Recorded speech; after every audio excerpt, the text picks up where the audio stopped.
est malade, c'est parce que nous expérimentons des conversions sentimentales. C'est parce que nous avons des conversions émotionnelles. Nous avons des conversions sentimentales. Et ce sont des fausses conversions. Et quand tu es constant, tu avances, tu avances. Seigneur dit maintenant va à gauche, tu vas à gauche, à gauche. Saute ces montagnes, tu sautes. Et tu progresses. Et puis voilà la gloire de ça. Je prie qu'il y ait des ministères qui se lèvent encore dans nos églises. Des ministères qui vont prêcher dans les hôpitaux. Des ministères qui vont prêcher même dans les universités. La Bible est codée. Quand tu as le décodage, demain tu seras milliardaire.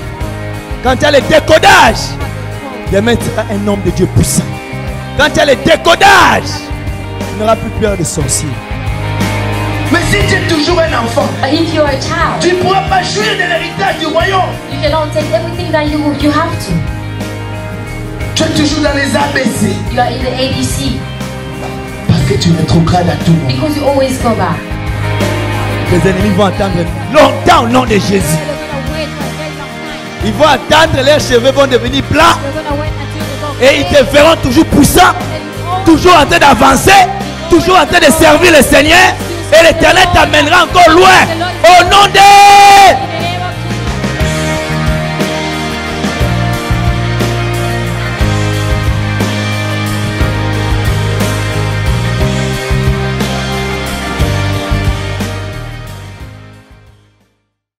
Bien-aimés dans le Seigneur, nous bénissons notre Dieu pour les privilèges et la grâce, l'opportunité surtout qu'il nous accorde en ces jours pour pouvoir partager la parole de Dieu.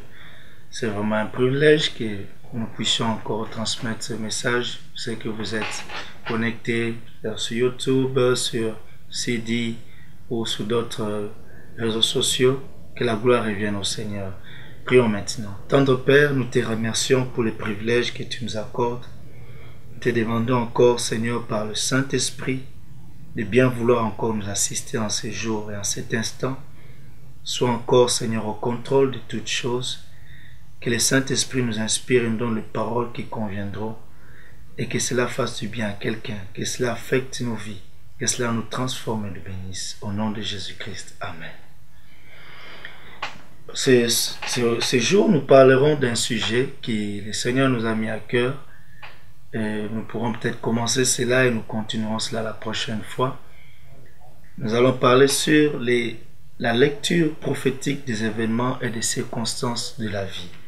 La lecture prophétique des événements et des circonstances de la vie. Je vous invite de maintenant à ouvrir vos Bibles dans le livre des Jean, l'évangile de Jean, le chapitre 16. Jean chapitre 16, le verset 1er. Jean chapitre 16, le verset 1er. La Bible dit ceci: je vous dis ces choses, afin qu'elles ne soient pas pour vous une occasion de chute. Je vous dis ces choses, afin qu'elles ne soient pas pour vous une occasion de chute. Je vous donne un deuxième texte qui se trouve toujours dans l'évangile de Jean, le chapitre 16, et cette fois-là au verset 13. Jean chapitre 16, le verset 13. La Bible dit: quand le consolateur sera venu, l'Esprit de vérité, il vous conduira dans toute la vérité, car il ne parlera pas de lui-même, mais il dira tout ce qu'il aura entendu, et il vous annoncera les choses à venir. Il vous annoncera les choses à venir. L'un des grands ministères du Saint-Esprit est de nous annoncer les choses à venir. Le Seigneur, pendant qu'il était déjà proche à quitter la terre et pendant qu'il s'entretenait avec les disciples, là nous sommes à la dernière partie où il a une intimité avec les disciples et il les a transmis des paroles très importantes avant de faire la prière sacerdotale au chapitre 17. Il parle du Saint-Esprit bien sûr, mais dans le verset 1, il dit que je vous annonce ces choses. Il a annoncé des choses, il a dit des choses aux disciples, des choses qui devraient s'accomplir. Et il dit aux disciples que la raison pour laquelle je vous annonce ces choses, c'est pour que lorsqu'elles s'accompliront, qu'elles ne soient pas pour vous une occasion de chute, que ça ne soit pas pour vous comme des surprises, Que ce ne soit pas pour vous comme des choses qui tombent d'un coup, dont vous n'avez pas eu connaissance. Mais que lorsque ces choses se feront, que vous puissiez vous rappeler de cet instant où je vous avais dit ces choses, enfin, qu'au lieu que ça soit une occasion de chute, ça soit plutôt un moment d'édification. Et il a révélé aussi que le ministère du Saint-Esprit serait d'annoncer des choses à venir, de parler des choses qui devaient s'accomplir. C'est pourquoi nous parlons sur la lecture prophétique des événements, parce que nous croyons que l'hasard n'existe pas. Il n'y a aucune circonstance dans la vie d'un enfant de Dieu qui peut se produire, qui soit le fruit d'un hasard. L'hasard n'existe pas. Ce sont les gens qui ont conçu ces concepts, afin tout simplement de se rebeller de Dieu. Les gens ont conçu ces concepts pour tout simplement se rebeller de la pensée de la réalité de Dieu. Dieu est le maître des temps et des circonstances. La Bible le dit, qu'un malheur peut-il arriver sans que l'Éternel en soit l'auteur? Bien sûr, la Bible parle d'un malheur dans Amos, mais cela veut aussi dire que même un bonheur, peut-il se produire quelque chose sans que l'Éternel soit derrière cela? Dieu est le maître des temps et des circonstances. Il influence toutes choses dans le monde entier, dans la vie en particulier de ses enfants. Dieu a la gestion de toutes les circonstances. La lecture prophétique, c'est quoi?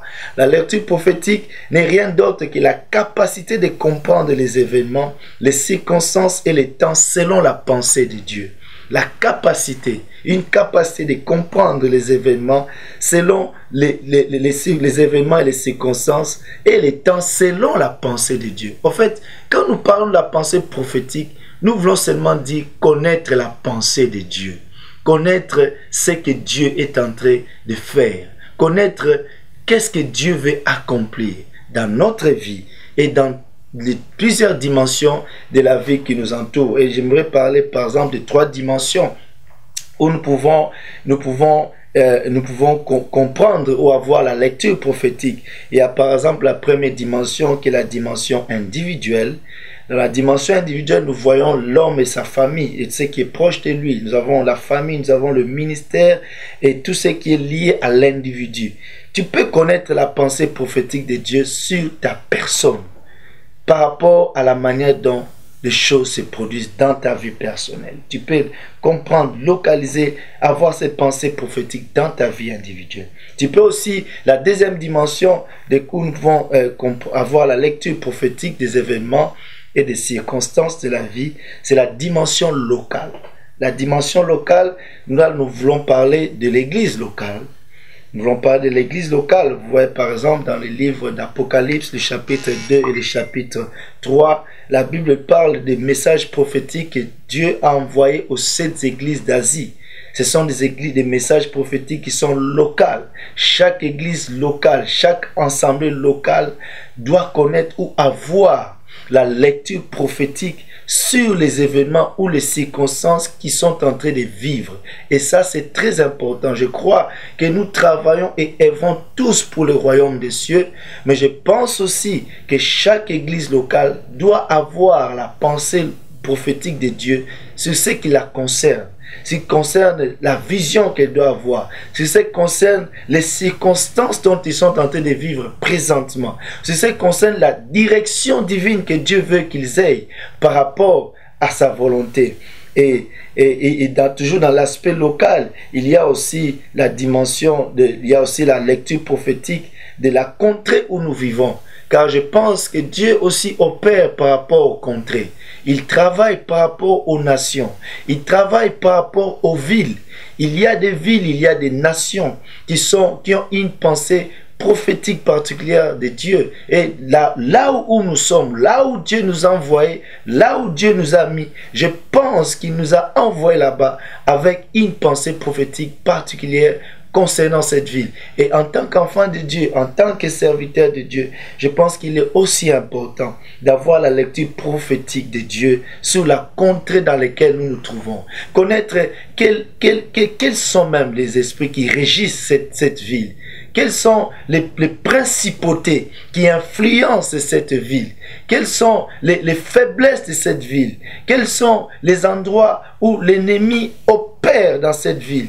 Qu'est-ce que Dieu attend de cette ville? Qu'est-ce que Dieu veut faire dans cette ville? Et cela nous permet de nous introduire, de nous impliquer dans la vision prophétique que Dieu peut avoir en ce qui concerne notre personne, sur la ville dans laquelle nous nous trouvons. Et cela, nous le voyons dans la Bible, où Dieu pouvait envoyer Paul en Macédoine, où il pouvait avoir une direction claire de la Macédoine. Et il y avait aussi des endroits où Dieu pouvait l'interdire de ne pas aller. Vous voyez, il a contré aussi à une pensée prophétique. Dieu a une pensée prophétique pour les contrer. Et il y a aussi la troisième dimension où nous devons connaître la pensée prophétique de Dieu, avoir la lecture prophétique de Dieu, c'est aussi la dimension mondiale. La dimension mondiale. Et je pense qu'en ce qui concerne aussi la dimension mondiale, il est temps aussi que les enfants de Dieu puissent comprendre les événements. Vous savez, actuellement, avec tout ce qui se passe, nous avons tendance à être dépassés. Et des fois, nous rendons compte que ce soit les chrétiens, que ce soit ceux qui sont non chrétiens, il semble que la crainte, la peur, la psychose a envahi tout le monde, même les chrétiens qui devaient comprendre pourquoi les choses se passent de cette façon. Nous avons l'impression d'être déconnectés avec le Seigneur pour comprendre la manière dont le Seigneur est en train de travailler dans le monde. C'est vrai qu'il y a des circonstances qui nous dépassent, il y a la dimension politique où nous devons aussi avoir la pensée prophétique de Dieu parce que toutes ces choses sont influencées par Dieu. Il y a toutes ces réalités en Europe, il y a toutes ces réalités en Afrique, il y a toutes ces réalités au Moyen-Orient, au Proche-Orient. Et je pense que l'Église doit prier le Seigneur pour connaître la direction divine, à part le fait que nous avons déjà certains éléments prophétiques dont Jésus a parlé dans le livre de Matthieu 24, dans le livre de Luc, le chapitre 21, où il a décrit certaines circonstances qui sont liées au temps de la fin, des signes du temps de la fin. Il y a beaucoup de signes, et c'est vrai, vous savez, entendre le Seigneur dire ces choses et vivre ces choses, ça semble être deux aspects différents. Et des fois, lorsque nous vivons ces choses, nous oublions que cela fait partie de la pensée prophétique de Dieu en ces temps de la fin et qui est un des signes précurseurs qui démontrent que le maître est à la porte. Mais je pense qu'il est important que l'Église comprenne comment le Seigneur travaille, même dans la dimension politique, technologique, religieux et même dans l'aspect climatique. Nous devons avoir la lecture prophétique des événements, savoir pourquoi ces choses se produisent. Et à la lumière de la Bible, n'est-ce pas? Et cela nous permet encore d'œuvrer davantage pour le Seigneur. Ça, ce sont quelques dimensions où nous pouvons localiser ou avoir qui nous demandent d'avoir la lecture prophétique de tous ces événements. Et je voulais aussi noter trois choses importantes. Il est important aussi en tant qu'enfant de Dieu de connaître les temps prophétiques.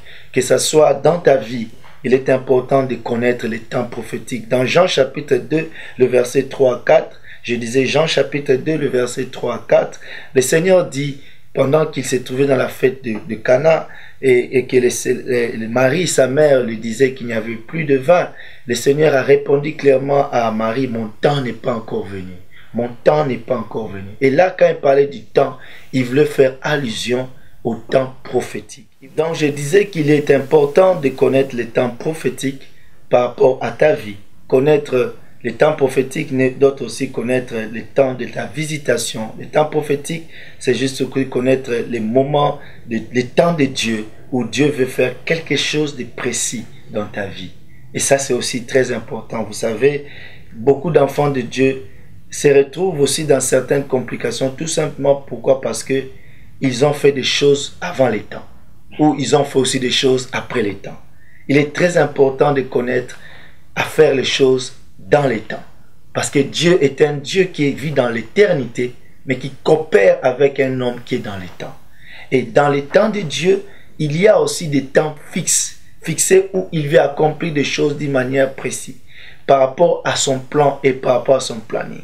Et voilà pourquoi, vous savez, nous avons besoin d'avoir une vie d'intimité avec le Seigneur pour connaître comment Dieu procède et opère dans notre vie et connaître comment nous devons savoir les temps de Dieu et aussi saisir l'opportunité du temps de Dieu. Lorsque le temps de Dieu, vous savez, Jésus avait la lecture précise du temps et particulièrement dans son ministère.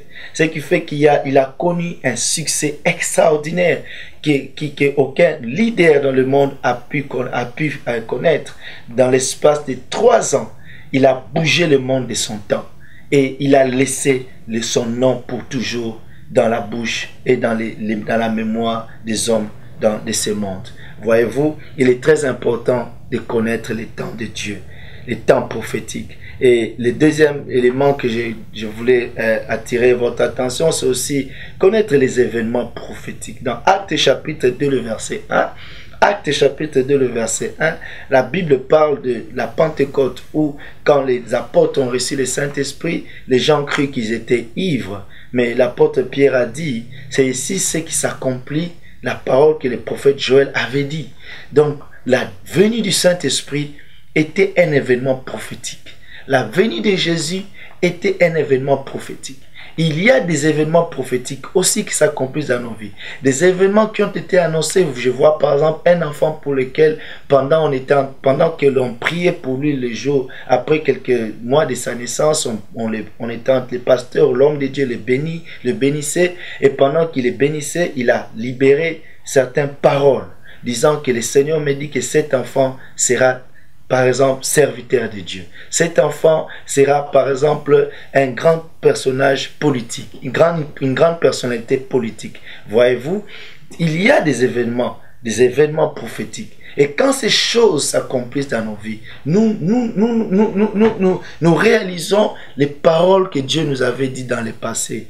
Nous réalisons les messages que Dieu nous avait dit dans le passé. Voyez-vous? Et cela aussi est important. Vous savez, peut-être un homme ne peut pas avoir plusieurs événements prophétiques, mais je crois qu'un seul événement prophétique dans la vie de quelqu'un peut changer toute la vie de cette personne. Je prie que nous soyons toujours au rendez-vous de nos événements prophétiques. Je prie que nous puissions être au rendez-vous de l'accomplissement des promesses de Dieu. Car au fait, lorsque Dieu accomplit ses promesses dans nos vies, ce sont des rendez-vous avec des événements prophétiques. Des choses que Dieu nous avait annoncées, des choses que Dieu nous avait promis, ou des choses que Dieu avait dit au travers de certaines personnes. Et cela démontre la toute-puissance de Dieu d'accomplir des choses qu'il a annoncées, des choses qu'il a déclarées, des choses qu'il nous a promis. C'est pourquoi la Bible déclare dans le livre d'Habakkuk, le chapitre 2, le verset 1, la Bible dit, si une prophétie tarde, attends-la, elle s'accomplira. Lorsque Dieu annonce quelque chose, il accomplit la chose. La troisième chose dont j'aimerais attirer votre attention, c'est les circonstances prophétiques. Il y a aussi des circonstances prophétiques dans le livre de 1 Samuel, le chapitre 10, le verset 2. 1 Samuel, chapitre 10, le verset 2.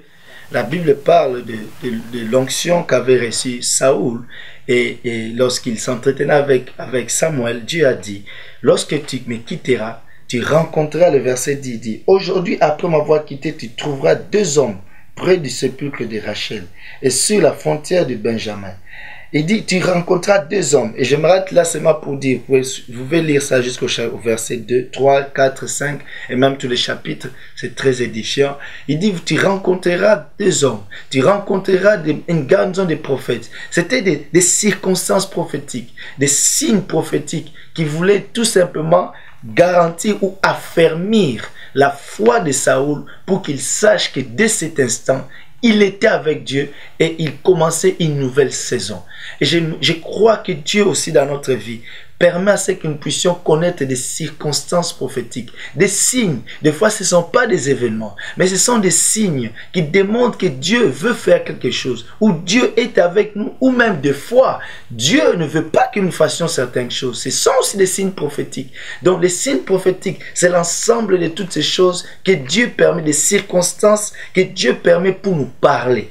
personnellement.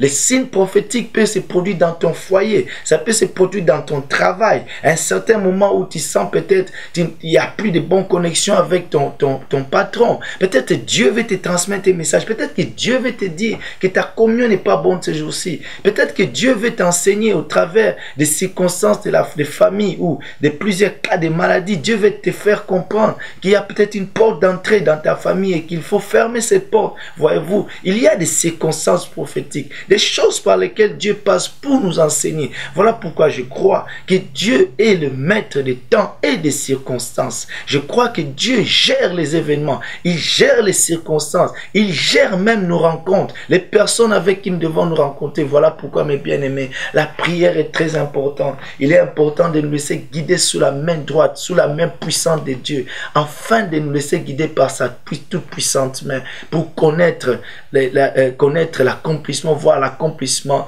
des désirs de Dieu dans nos vies. Donc voilà un peu, mes bien-aimés, il y a des circonstances prophétiques, des langages que Dieu utilise pour nous parler. Si nous ne pouvons pas écouter au travers des prédications, si nous ne pouvons pas écouter au travers peut-être des enseignements, mais Dieu au travers de notre vie quotidienne, il permet qu'il y ait des circonstances pour que cela nous serve d'enseignement.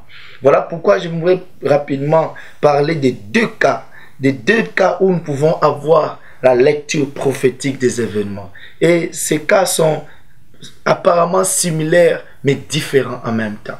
J'aimerais parler de l'histoire de Jonas dans le chapitre 1 du livre de Jonas, chapitre 1, le verset 3 au verset 4, et vous pourrez lire aussi le verset 8 au verset 9, et vous encore lire le verset 12 au verset 13. Donc je disais, Jonas, chapitre 1, le verset 3 au verset 4, le verset 8 au verset 9, du verset 12 au verset 13.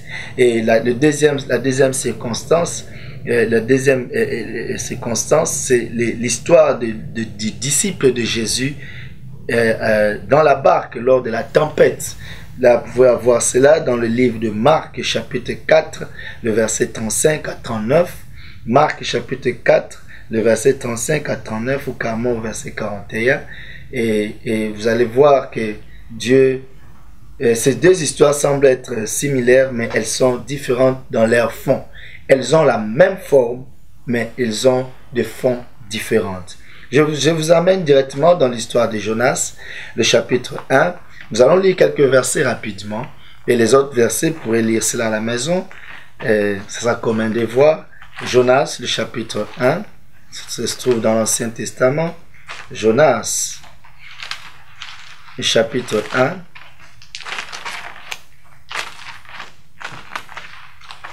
Chapitre 1 au verset 3.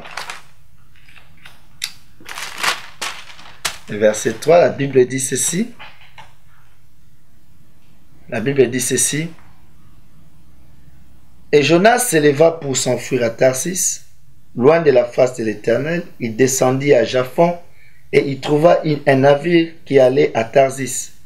Il paya les prix du transport et s'embarqua pour aller avec les passagers à Tarsis, loin de la face de l'Éternel. Loin de la face de l'Éternel. Le verset 4 dit, « Mais l'Éternel fit souffler sur la mer un vent impétueux, et il s'éleva sur la mer une grande tempête. Le navire menaçait de faire naufrage. » Les navires menaçaient de faire naufrage. Nous allons lire Marc chapitre 4, le verset 35. Marc chapitre 4, le verset 35. Je disais donc Marc chapitre 4, verset 35. La Bible dit ceci. La Bible dit ceci. Ce même jour, sur le soir, Jésus leur dit, passons sur l'autre bord. Et après avoir envoyé la foule, ils l'emmenèrent dans la barque où il se trouvait. Il y avait aussi d'autres barques avec lui. Il s'éleva un grand tourbillon et le flot se jeta dans la barque, au point qu'elle se remplissait déjà. Et lui, il dormait, et la coupe sur le coussin. Ils les réveillèrent et lui dirent, « Maître, ne t'inquiètes-tu pas que nous périssons ?» S'étant réveillé, il menaça les vents Et il dit à la mer, silence, tais-toi. Et les vents cessa. Et il y eut un grand calme. Verset 40. Puis il leur dit, pourquoi avez-vous eu peur? Comment n'avez-vous point foi? Comment n'avez-vous point de foi? Ils furent saisis d'une grande frayeur. Ils se dirent les uns les autres, quel est donc celui-ci à qui obéit même les vents? Amen. Donc vous voyez avec ces textes, la Bible parle d'abord de Jonas. Ce sont deux cas d'espèce qui sont différents. L'un dans l'Ancien Testament, l'autre dans le Nouveau Testament. Les mêmes cas sont similaires dans le sens que les deux événements se produisent dans l'eau, dans la mer, je disais donc, dans le cas de Jonas, dans le cas aussi de l'histoire de Jésus et les disciples. Les deux cas ont connu la tempête, dans le cas de Jonas et même dans le cas de Jésus. Les deux personnes, les deux acteurs étaient endormis. Dans le cas de Jonas, étaient endormis dans la barque, au fond de la barque et du bateau. Et Jésus aussi était endormi. Mais dans cette histoire, la forme est semblable, mais le fond est différent. Les deux histoires ont la même forme. Jonas s'enfuit loin de la face de Dieu. Jésus est dans la barque avec les disciples. La même forme, c'est le fait qu'ils étaient dans la mer. Le fait qu'il y avait la tempête. Le fait que les deux étaient endormis. Et le fait aussi qu'il y avait panique dans la barque, tout comme dans le bateau. Mais il y a une différence. Et c'est là où nous parlons de la lecture prophétique. Les deux événements sont différents dans leur fond ou dans leur lecture prophétique. Jonas s'enfuit loin de la face de Dieu. Voilà pourquoi il a connu les représailles de la part de Dieu. C'est Dieu qui a suscité cette tempête. C'est Dieu qui a produit cette tempête afin d'enseigner Jonas que l'éloignement de la face de Dieu produit des conséquences négatives. Lorsqu'on s'éloigne de la mission que Dieu nous donne, il y a des représailles de la part du Seigneur. Et ça, c'est un langage prophétique. Nulle part, la Bible dit, Dieu parla directement à Jonas pour dire que toi, tu fuis ma face. Mais la Bible déclare que Jonas a compris que cette tempête était provoquée par Dieu. Et c'est là où nous parlons de la lecture prophétique des événements. L'histoire de Jonas était liée à la désobéissance de Jonas. Le fond de cette histoire, c'est la désobéissance de Jonas. Jonas s'enfuit loin de la face de Dieu. Mais par rapport à Jésus, la tempête n'a pas été produite par la désobéissance de qui que ce soit. Mais par rapport à Jésus, la tempête a été produite tout simplement pour révéler la puissance de Jésus. La tempête a été produite tout simplement pour que les disciples puissent avoir une nouvelle vision de la personne avec qui ils étaient. Jonas s'enfuit loin de la face de Dieu, mais Jésus était dans la mission. Cela veut dire, pendant que tu fuis la face de Dieu, tu peux rencontrer des problèmes, parce que tu fuis la face de Dieu. Cela veut aussi dire, pendant que tu es dans la mission, tu peux aussi rencontrer des problèmes, mais pour révéler la gloire de Dieu. Cela nous attire à comprendre que nous ne devons pas comparer les circonstances et les événements que nous vivons les uns les autres, comme pour dire que si tel vit telle histoire, alors c'est normal parce que lui il avait vécu ça, c'est ça qui m'arrive aussi. Non. Si la personne a vu cette histoire, tu ne connais pas quelle était la lecture prophétique des choses pour lesquelles elle vivait. Pourquoi Dieu a permis ces choses? Dans quel but Dieu a permis cela? Ne nous comparons pas les uns les autres. Nous sommes différents. Nous avons des destinées différentes. Nous avons des appels différents. Nous avons des promesses différentes. C'est le même Dieu qui fait toutes ces choses. Voilà pourquoi il est important d'avoir la lecture prophétique des choses. Parce que cela nous permet de connaître exactement ce que Dieu veut pour nous. Pour Jonas, Dieu l'a enseigné. S'il y a des choses qui se passent dans ta vie, peut-être Dieu est en train de t'enseigner pour dire, rentre à la maison. S'il y a des événements que tu vis, peut-être Dieu veut te faire comprendre que tu ne marches pas dans ma volonté. Il y a des événements que tu vis, peut-être Dieu veut te faire comprendre que tu ne marches pas dans la sanctification. Il y a des événements où Dieu veut te faire comprendre que tu n'es pas dans les objectifs de Dieu. Et ça, c'est très important, mes bien-aimés. Nous ne devons pas comparer nos difficultés. L'autre aussi peut-être a des événements qu'il est tenté de vivre. C'est tout simplement parce que Dieu est tenté de le briser. Il n'a pas péché. Il n'a pas désobéi. Mais tout simplement, Dieu est tenté de le tailler. Tout simplement, Dieu veut se révéler dans sa vie. En l'exemple de Sarah, elle était stérile parce que Dieu voulait révéler sa gloire. À l'exemple de Anne, elle était stérile parce que Dieu voulait révéler sa gloire. Donc je disais qu'il y a des événements qui se produisent dans la vie où Dieu veut nous enseigner. Nous ne devons pas nous comparer les uns les autres. Tu dois savoir, peut-être j'ai des problèmes dans mon mariage. Ces problèmes sont provoqués par quoi? Peut-être c'est ta façon dont tu... Vous savez, peut-être tu es devenu infidèle à ta femme. Et il y a des problèmes, ça ne marche pas là, dans ton foyer. Tu commences à dire que non, avec cette femme, ça ne fonctionne pas. Mais c'est d'abord peut-être parce que toi-même, tu es infidèle. Et Dieu veut t'enseigner.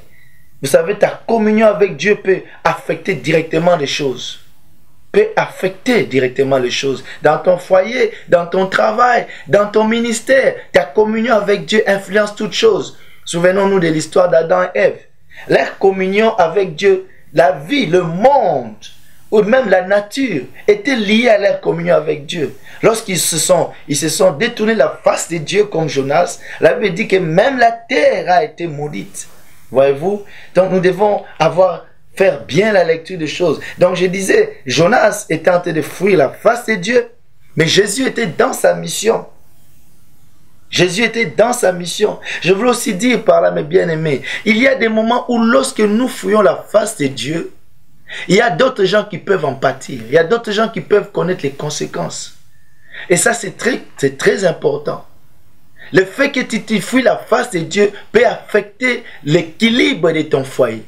Le fait que tu fuis la face de Dieu, même dans une direction, Dieu te donne, peut-être, il te donne l'ordre d'aller accomplir une mission et que tu résistes à cela. Cela peut affecter même tes affaires.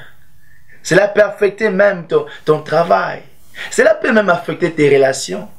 Il y a des moments, vous savez, des gens disent que mais je ne comprends pas, avec toutes les personnes avec qui je parlais bien, c'est comme si ça ne fonctionne plus. Mais des fois, c'est le fait que nous nous dérobons de la face de Dieu.